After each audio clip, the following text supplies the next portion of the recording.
Yeah, first of all, just want to thank my Lord and Savior Jesus Christ for this great opportunity He's given me. Man, all glory goes to God for this one, man. Our guys, they've just been so resilient, and there's a lot of fun to coach right now, and it's really not a lot of coaching. It's just letting them play, and they want to win. We've said all year long they like each other, and now on the floor they look like they like each other, and just blessed. It was a great environment. Thank you to our students and our fans for showing up, and I've said that it's home court advantages give you a +10, and our crowd gives us a +15, and so they get the credit for that, and just. Once again, it was another great Big 12 game, and like when we were losing and we said we had to move on to the next, it's the same thing with the wins. You got to tuck this one away and move on to the next because we got another great team coming in and another great opportunity ahead of us. Thank you, Coach. Who wants to start with questions?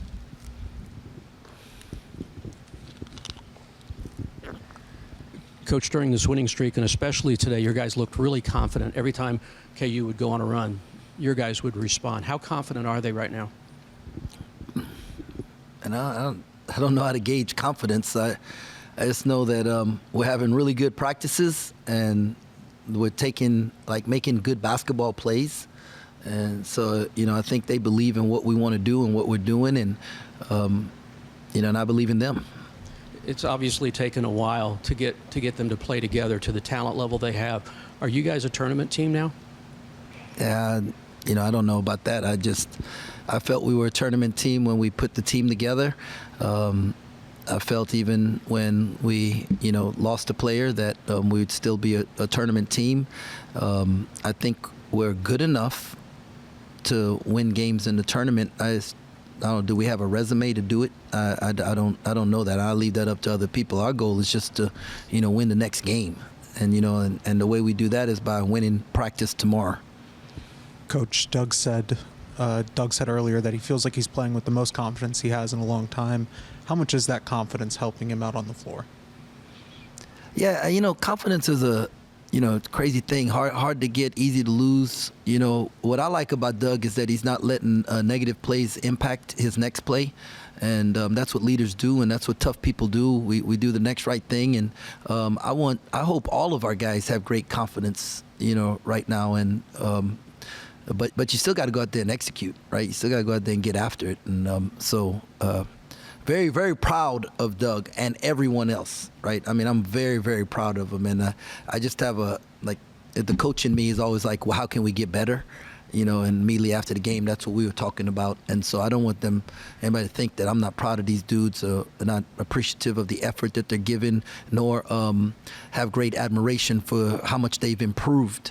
Right, and I think it's not just them buying in, but our staff, we've bought in too to what we need to do to help them be better. How much has Doug sort of improved in terms of his playmaking? A double-double tonight with assists. Man, Doug could always do this, right? And it's all the other things that. The point guard and the leader of the team, the guy with the ball in his hands, the point of attack on offense and defense that you have to do. And that's what he's bought into. And because he's done that, now the thing that he's special at is getting to shine. And I think, I think he'd be more proud of some of the defensive things that he did and how many times he didn't get hit by a ball screen and, get back in front of guys and his rebounding. Last two games, I think we've had 3 guards get 4 more rebounds. And we need that because we weren't good enough of a rebounding team. And so, those are the things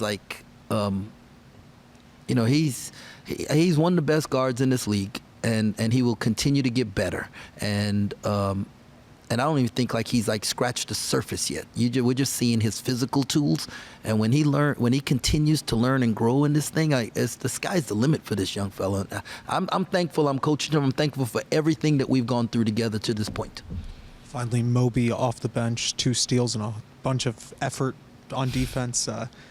How important was that effort and those plays on defense for you guys when you're able to get that kind of production off the bench? Yeah, no, man, isn't it fun to watch him? Like the stuff that he does, and then how easy he scores the ball. Like you just throw it up there, and he like gets off the floor and drops it in. And I mean, that's not coaching, right? That's his talent coming through, and his teammates trusting him, and he's growing and learning. And I thought CJ was huge today off the bench too. So somebody had asked that about bench production last game. Well, I mean, this was their opportunity, and we needed them to, and they stepped up, and so I'm excited about that. But yeah, Moby's fun to watch.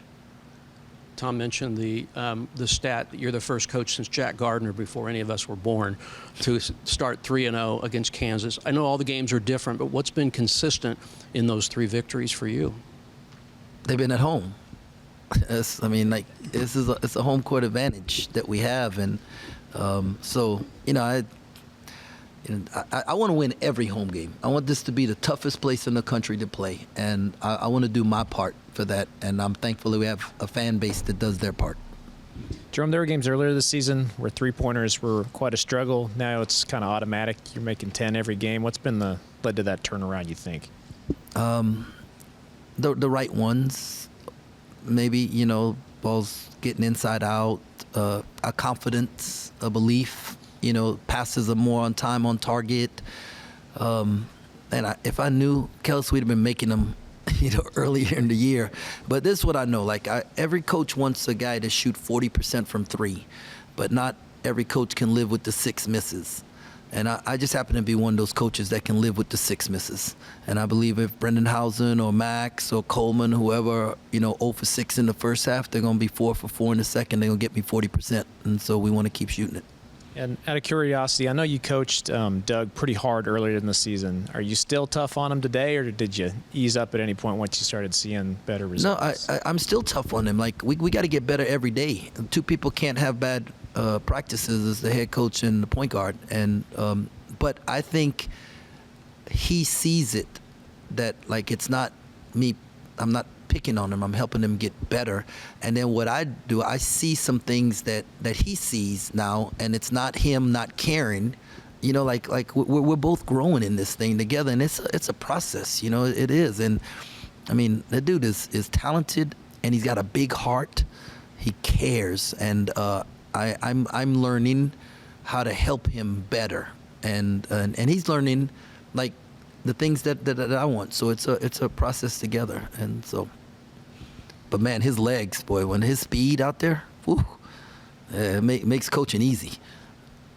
Coach, I don't know if you had a chance to see this, but pretty much the entire second half, Michael Beasley and Barry Brown, sitting courtside, weren't sitting. They were standing up and cheering your guys on. When you have guys like that come back to your program, how does that make you feel? And did those guys have a chance to talk to the guys before the game at all?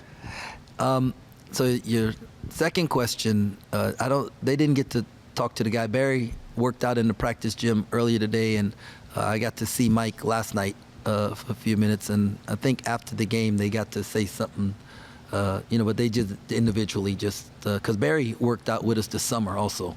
And for me, I just happen to be the person God put to steward this program at this time. This program belongs to the Michael Beasleys and the Barry Browns and, Kamal Stokes and J.O. and, all those guys. And I hope they feel this place is home and know that they're welcomed here all the time. And I didn't like coaching against them, but I love the fact that they're part of the family. I'm part of this family now.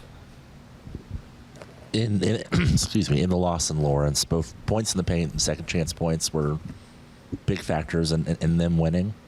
You guys didn't win them overall today, but the margins were much slimmer. Is that effort? Is that kind of proof of that buy-in factor? Because they're bigger. They had KJ today. They didn't have him in Lawrence.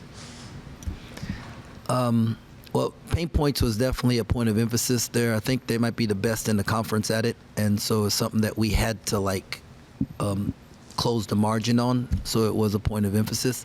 I don't know if it was effort, if it was scheme, what it was. I think the guys were really focused on it, and and trying to help keep them out the paint. They still had 44, which was 5 above their average. And so, but us having 40 really helped with that. I thought our defending their under OBs, I thought the change we made there helped us because at their place they probably scored 10 or 12 points on their under OBs against our under OB defense, and that made a huge difference in this game.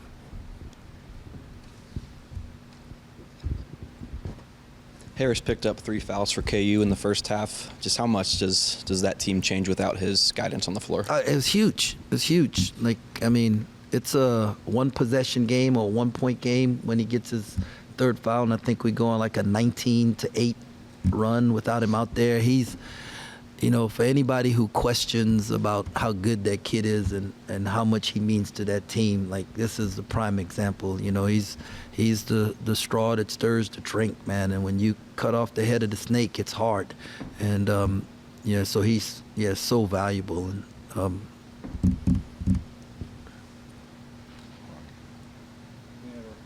Arnie.